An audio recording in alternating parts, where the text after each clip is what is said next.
What do water heaters, wastewater, and shipping containers have in common? Unlikely as it sounds, they all offer brilliant and efficient ways to change our lives for the better. Welcome to EcoAfrica. I'm Chris Elems in Lagos, Nigeria. And I am Sandra Kahumza Twinovideo right here in Kampala, Uganda. Yes, today we are looking into some very original ideas that have the potential to benefit people and the planet. They might really surprise you. Here is what we have coming up. In Nigeria, a natural food packing alternative boosts health and climate. Trees in liquid form, cleaning the air on the streets of Serbia. And a stylish, affordable housing alternative in Kenya. But first to Burkina Faso. More than ever, well-known singers and actors are often role models for the rest of us. We really can't underestimate how much they influence us and the choices we actually make, especially the younger generations. So when they actually use their platforms to reach people and promote a good cause, they can really bring about change.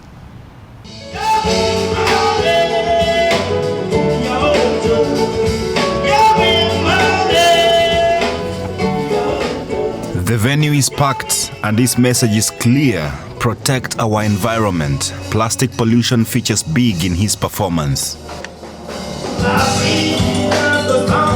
Zabda is a big name in Burkina Faso. As a musician, he's well aware that what he says and does carries weight. We are asking ourselves, also as citizens of the world, how can we contribute to preventing and raising awareness about environmental destruction, to alleviating these problems? What's our role? That's where we say that art can also be used as a means of communication to bring about a change in behavior.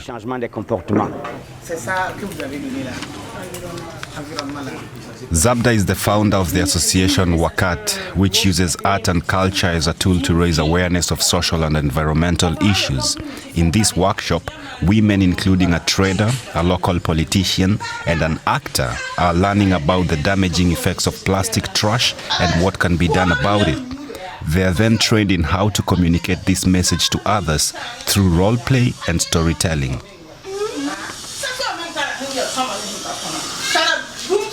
In the north of Ouagadougou, Marianne Pogo is one of the women trained by Wakat as an environmental ambassador. She buys waste plastic bags collected by local women. Many have fled the Islamist militant insurgency in the north. This is often their only way of earning a little money for their families. Marianne, who is a film actor, also earns about 150 euros a month by selling the bags to a recycling company. I am motivated by two things. The first is to keep the environment clean, and the second, I earn a little from time to time. I buy from them and sell them on. In Burkina Faso, people mostly use single-use plastic bags. That's where another ambassador comes in. Maimuna Sawadogo has a small workshop in Ouagadougou where she sews bags from wax print fabric. Zabda and Wakat want to promote these alternatives to plastic. Then fishmonger Aseta Sawadogo sells the bags. She is another Wakat ambassador. To many people, the price of 1,000 francs, the equivalent of €1.50, is quite high. But Aseta has found a way of convincing her customers. It wasn't easy at first, but now the women understand that the plastic bags are a serious problem. It's not good when you use them. They can cause so many illnesses like cancer. The women come and buy the bags. I let them pay in installments, taking 100 francs, 200 francs, little by little, so it's paid off in the end. Zabda is also active off stage. Since 2021, he's been visiting schools. Today, he is in a school in the village of Lumbila, east of Ouagadougou. Teacher Kotimo Pogo is also one of his ambassadors.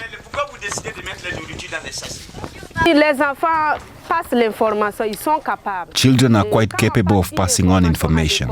Often when you teach a child something, they'll go home and say, "Daddy, Mommy, we learned something today." The teacher said not to do that. The mother often learns that way. There are other parents who come to the school to ask us questions. They say their children have told them not to do this or that, and so they ask us if it's true. Meanwhile, Zabda is busy picking up litter in the schoolyard with the children.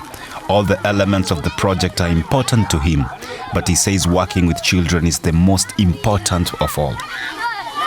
If I want tomorrow to be better, children are the bearers of tomorrow's ideas. Children are hope. Children are the future. Then he gets out his guitar and turns the schoolyard into a concert venue with a new song that's about plastic bags.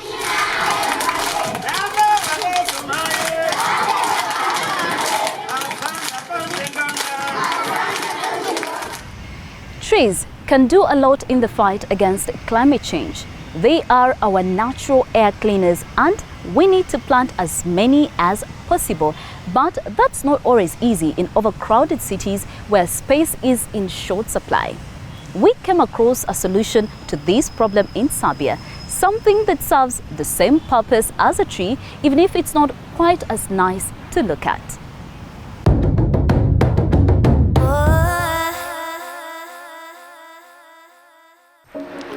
It has no leaves, branches or roots, but you could say this is a tree, a liquid tree if you like. The 600-litre water tank in Belgrade city centre contains microalgae and is a photobioreactor. The algae photosynthesize. Just like any regular tree or plant, they absorb carbon dioxide and release oxygen, and they purify the air from harmful particles. The brain behind the idea is biophysicist Ivan Spasojevic. He stresses that it's not intended to replace real trees. Liquid 3 is designed to target areas where you can't plant a normal tree. For example, where we're standing now, we already have 2 trees. You couldn't plant a third one between them because their canopies would overlap and it wouldn't be able to grow. Belgrade is home to 5 of the 15 most polluted districts in Europe, and Serbia is one of the most air-polluted countries on the continent. Liquid trees could help improve the air quality. They're quick to set up and require little maintenance. A solar panel is included too, making the Belgrade liquid tree multifunctional. As the tank purifies the air, it becomes greener.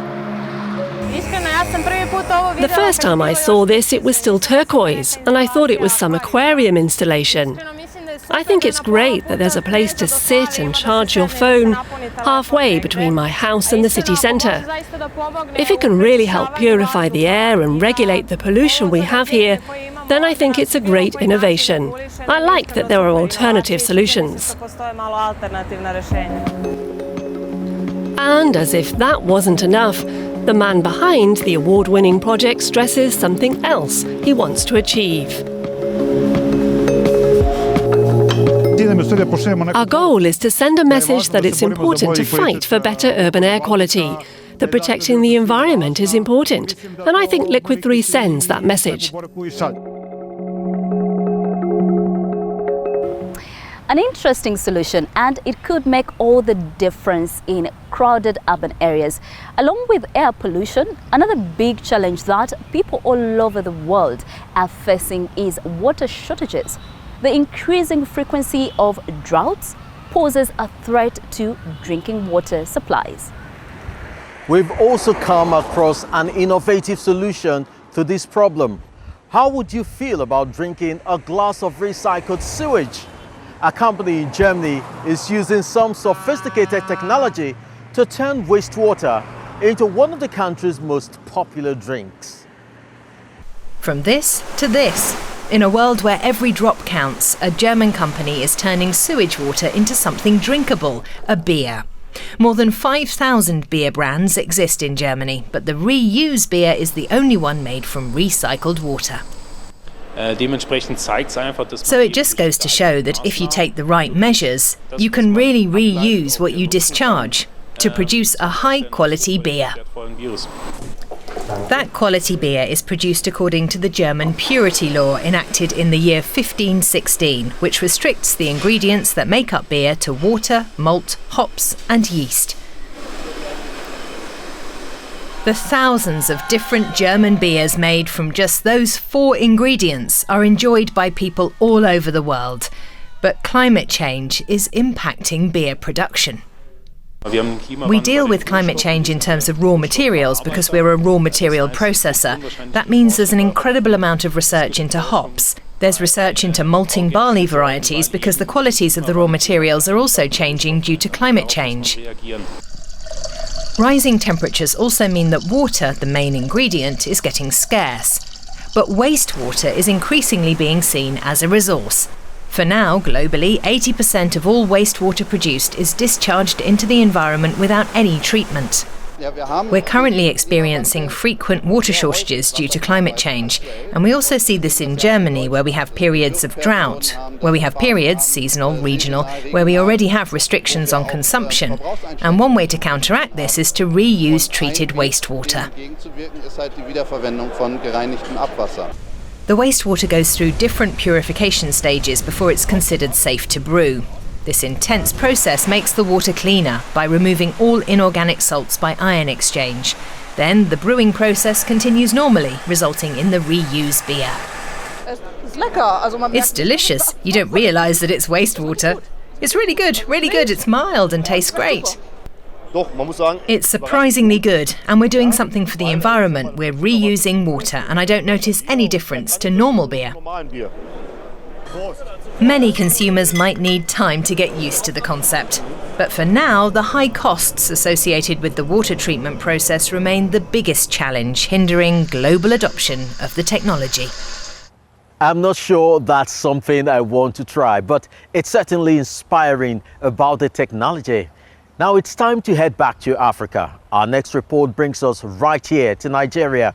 When it comes to tackling the ever-growing mountains of plastic pollution, sometimes we just need to take a step back and find answers right in front of us.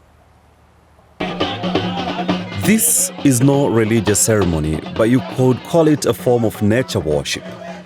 It is a publicity event for climate protection organized by a Nigerian NGO that wants people to use these large, highly practical leaves instead of plastic packaging. EMADET is doing is related to biodiversity, and it's a strategic project, meaning the first of its kind in Nigeria. The group launched the Plant No Plastic project in 2015 after witnessing how single-use plastics had swamped southwestern Nigeria. Its aim is to encourage communities to replace plastic wrapping with the robust, glossy leaves of the catamfe or miracle fruit plant, also known by its Latin name, Tomatococcus danieli. We train the farmers even right there in their villages. We gather them together and we train them on the planting of Tomatococcus danieli, the maintenance in terms of agronomic practices to ensure that the leaves are well planted to specifications and at the same time well nurtured to maturity on the farm. Miracle fruit plants are mainly cultivated by women in cacao plantations as a form of agroforestry. The plants thrive in the soil beneath the trees and the leaves can be harvested every 3 months. Oyinda Mola Emmanuel is taking part in the Trust's initiative. Together with other women, she is learning how to properly wrap food here in Iwo, in the state of Osun. She started 2 weeks ago. Today, she and her colleagues are preparing bean cakes. The reason why I'm learning how to wrap bean cake with leaves is to understand the technique of how to wrap food in leaves. With this, I can start selling wrapped food in order to earn an income. Transporting the miracle plant leaves from the farm to local markets can be quite a challenge. The buyers are both private individuals and food vendors who use them as wraps. A bunch of 10 to 12 leaves can cost upwards of 200 naira, the equivalent of around 12 euro cents. The trust offers buyers microcredit financing to encourage take-up. In Nigeria, street food is often cooked and wrapped in plastic bags. But customers overwhelmingly agree that the food tastes far better wrapped in the leaves. And then, of course, there are the huge environmental advantages. According to the UN, Nigeria produces around 2.5 million tons of plastic every year, making it the 9th worst plastic polluter in the world. Presently, waste is a problem to the environment. The leaf on its own is biodegradable. That is, it can easily be decomposed, so it cleans itself from the environment. Unlike polyamide products like nylon, like plastic, that stays in the environment for a number of years. Since the Nigerian government imposed a ban on single-use plastics in January 2024, there is another good reason to use the leaves. It is a chance to turn back the clock and return to a leaf with a long tradition here. The miracle plant leaf is very important here in southwest Nigeria because of its health benefits.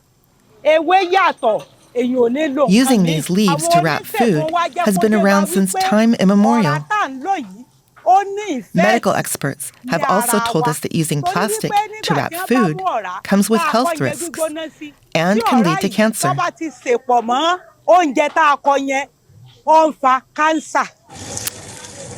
There is hope that this healthy, sustainable resource can be used for more than just wrapping food.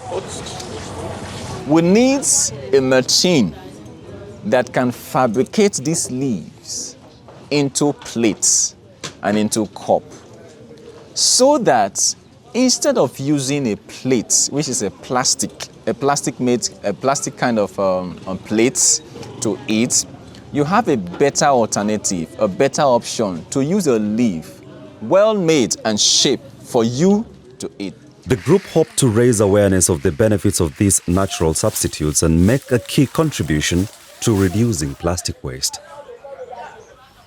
A really simple and effective solution, better for the environment and healthier for us too. All these small changes add up, like the fuel we use for heating. Many water heaters are run on fossil fuels, but there are greener alternatives and they can really be practical too. We head now to Egypt to find out more. Mohammed Zaki Makhloufi is looking forward to the solar water heater tank that's being installed on his roof. His family will now have a direct source of hot water. I didn't think twice when the company approached me. I told them yes, they could come and install the heater. I think it will benefit me and others too. Until now, his family has used butane whenever they need to heat water on the kitchen stove. But the gas stoves are bad for indoor air quality, and the gas cylinders aren't even cheap, as the retiree knows.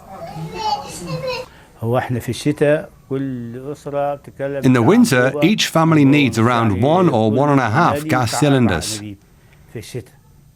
In summer, we consume around 4 tanks a month. This can cost somewhere between 10 and 15 euros. So the new heater will save Mohammed Makhlouf a fair amount of money. It's being installed for free, as the heaters are sponsored by Shamsina, a startup that manufactures affordable solar technologies. Its founder, Sara Musa, wants to help low-income families. And she also recognizes that if they stop using butane, there will be a significant reduction in CO2 emissions. We cut emissions by 5 kilograms every month. And this sounds really small on one household, but if we multiply that figure month after month and across millions of households, then we have a tangible dent on the CO2 emissions. But experts say that because Egypt's cities are so densely populated, it won't be possible to install many of these solar water heaters on rooftops. Solar water heaters will not be able to attain a significant market share in Egypt. They can make up no more than 30% of the market. Therefore, they can't save a lot of energy or greatly reduce CO2 emissions. However, the heaters are a viable solution in rural areas, he says. Shamsina finances the subsidized solar water heaters through donations and through sales of its heaters to businesses and hotels. We use proceeds from these consumers in order to fund solar water heaters for our lower income households. Egyptians are being hard hit by high gas prices. For Mohammed Zaki Makhlouf's family and many others, Shamsina's environmentally friendly solar solution comes at exactly the right time. In lots of places, living costs are rocketing. So being able to heat for less and also cut emissions is a win-win situation. But what about the cost of housing itself? That's rising in many places too. Surely, there must be some creative solutions out there. That's exactly what we are looking at in our next report. Have you ever wondered what happens to all those retired shipping containers that bring goods into the country? So this is a 20-foot container. It's a low-cube container. You can see it from this dimension. It was manufactured in 2008. So this is about 16 years old. Africa's population is growing and urbanization is on the rise. In Kenya alone, more than 250,000 new homes are needed each year. Recycled shipping containers could help solve the housing problem and provide an alternative to building materials that take a high environmental toll, such as concrete and wood. A number of companies are now exploring their potential. Grace Adiambo buys decommissioned shipping containers and repurposes them. After collecting our boxes from Mombasa, we moved them to our premise, which is where we are sitting at right now in Nairobi. When a client has a need, they come, make a selection. Then we follow it up with a design, and they can make their deposits. We start construction. It's a low-cost option compared to a house of bricks and mortar. Container homes as a solution has a number of groups as clients. Young couples who are just thinking of home ownership. Then we have people who are on leased piece of land, people who have not yet been able to buy their own spaces. Containers have long been used as temporary housing solutions in many parts of the world. But increasingly, they are also being fitted out to service as permanent housing. The average lifespan of a shipping container is 12 to 25 years. As homes, they can be used for another 25 years or more. But if they are going to last, proper maintenance is key. Biggest maintenance that you can do with containers, especially if you've not cladded the exterior, it would be to spray paint. So after a few years, you'd want to spray paint and just take care of the rust in case you have any that is coming up. Affordability and flexibility are some of the main advantages of the container homes. And for many buyers, the speed with which they can be refurbished is another plus.